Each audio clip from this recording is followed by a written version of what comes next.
11 bob. Undaqda shuni so'ramoqchiman. Xudo o'z xalqi Isroillardan voz kechdimi?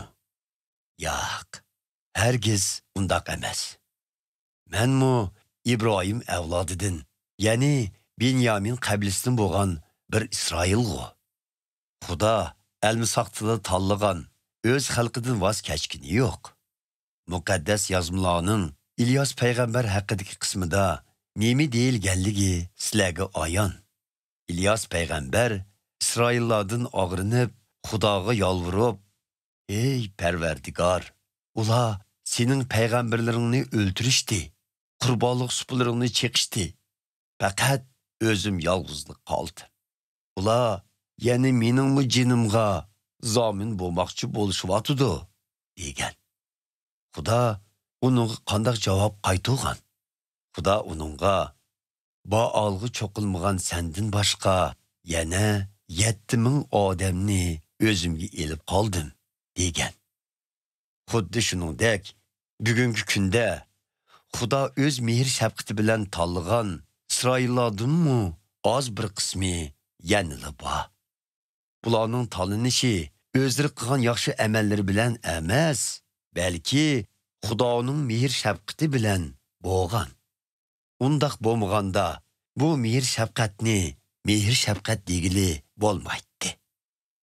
Natijada qandoq bo'ldi? İsroillar izdiginiga, ya'ni qutquzilishga erishalmadi. Faqat talanganlarning oz bir qismila uningga erishdi. Qolganlar bo'lsa, qalblari bexutlashtirilib, Xudoning chaqirig'iga quloq solmadi.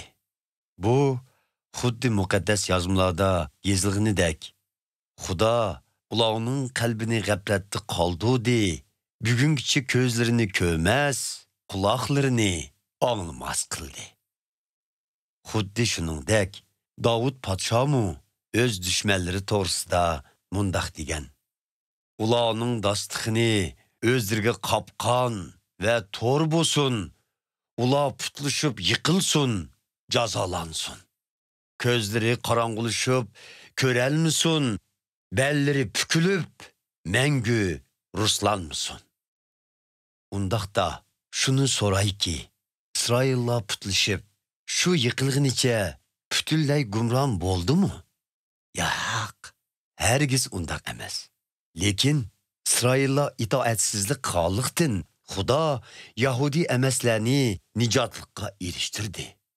Buningdan maqsad İsroillarning ularga bo'lgan hasadxo'rligini qo'zg'ashdir. Demak, İsroillarning gunohi, ya'ni ularning Ayso Masihni rad qilganligi Yahudi emaslarga baxt elib kelgan ekan, undaqda Xudo tanlagan barliq İsroillar qutquzilishga erishganda dunyoga texmu cho'ng baxt elib kelmamdi. Endi Yahudi emas bo'lgan sizlarga shuni aytayki, sizlarga elchi bo'lganligim uchun bu vazifamni ulug' hisoblayman. Buning bilan balkim xushxabarni rad qilgan jonjigarlarim İsroillarning hasad o'tirini qo'zg'ab, ularning ba'zilarini qutquzilish yo'liga boshiya olarman. Chunki ularning rad qilinishi orqali dunyodagi boshqa millatlar Xudo bilan yarashtirilgan bo'lsa, undaqda ularning Ayso Masihga e'tiqod qilib, Xudo tarafidan qabul qilinishi o'limdan tirilganlik bo'lmay, nima? Agar dastlabki g'usuldan pishirilib, Xudoga sunilgan non muqaddas bo'lsa, u nondan qolgan xemirmi muqaddasdir. Shuningdek, agar bir daraxtning yiltizi muqaddas bo'lsa, shoxlarimi muqaddasdir.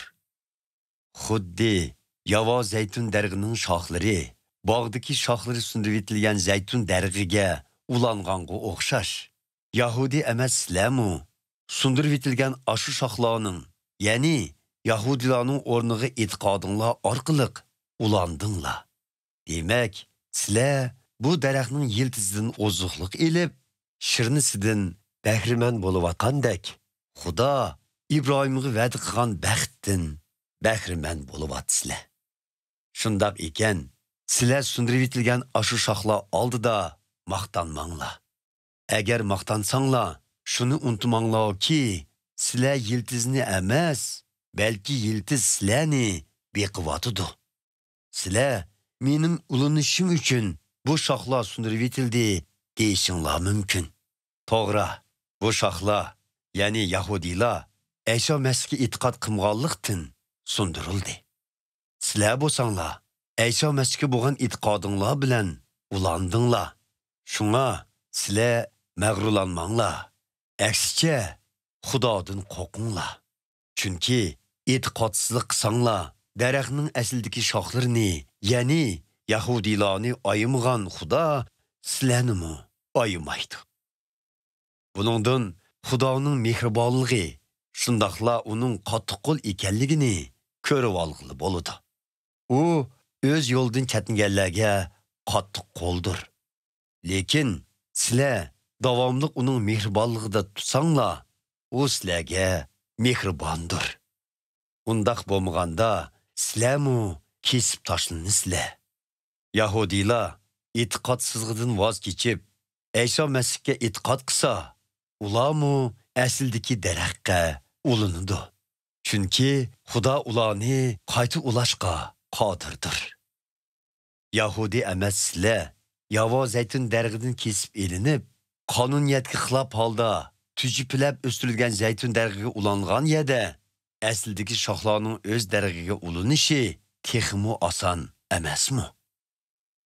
Qarindoshlar, o'zinglarni Yahudiylardan ustun tutishdan saqlanishinglar uchun mundaq bir sirdan xabarsiz qilishinglarni xohlamayman.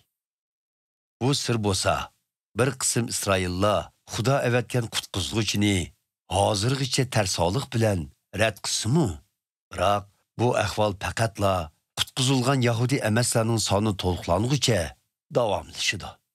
Keyin butun Isroillar qutqiziladi. Bu to'g'riliq muqaddas yozmalarda mundaq deyilgan. Qutqizguvchi Siyondan kelib, Yoqubning avlodlarining gunohkorligini yo'qitib etdi. Mana bu ular bilan tuzilgan ahdamdir.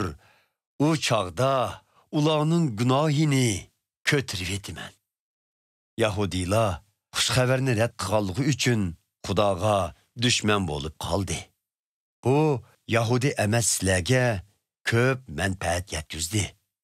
Lekin Yahudiylar Xudoning tanlagan xalqidir. Xudo ularning ajdodlari bilan ahd tuzganlikdan yanıla ularni so'yidi. Chunki Xudo o'zi bergan sovg'atlarini va chaqirig'ini qaytarib olmaydi. Yahudi emaslar bir chog'larda Xudoga itoat qilmaydinglar. Lekin Yahudiylar Xudoga itoatsizlik qilganligi uchun sizlar hozir Xudoning rahim shafqatiga erishdinglar. Yahudiylar bo'lsa itoat qilmay kelyotdi. Lekin shundaq natija bo'ldiki, Xudo sizlarga rahim shafqat ko'rsatgandek, Yahudiylarga rahim shafqat ko'rsatdi.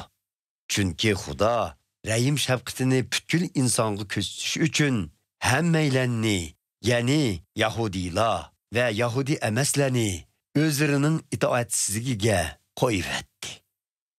Oh, Xudoning aql farosati va ilm hikmati nima degan mol, nima degan cho'nqir. Uning hukmlarini kim tushunalsin? Uning yo'llarini kim o'ylab yetalsin? Muqaddas yozmalarda yozilganidek, kim Parvardigorning o'y fikrini tushunsin? Kim uning maslahatchisi bo'la olsin? Kim uningga biror narsa berib, uni qarzdor qila olsin? Hech kim. Chunki Parvardigorimiz barliq mavjudotning yaratquchisidir. Barliq mavjudot u orqali mavjud bo'lib turadi va uning uchun mavjuddir. Barliq shon sharaf abadil abad uningga mansub bo'lg'ay. Amin.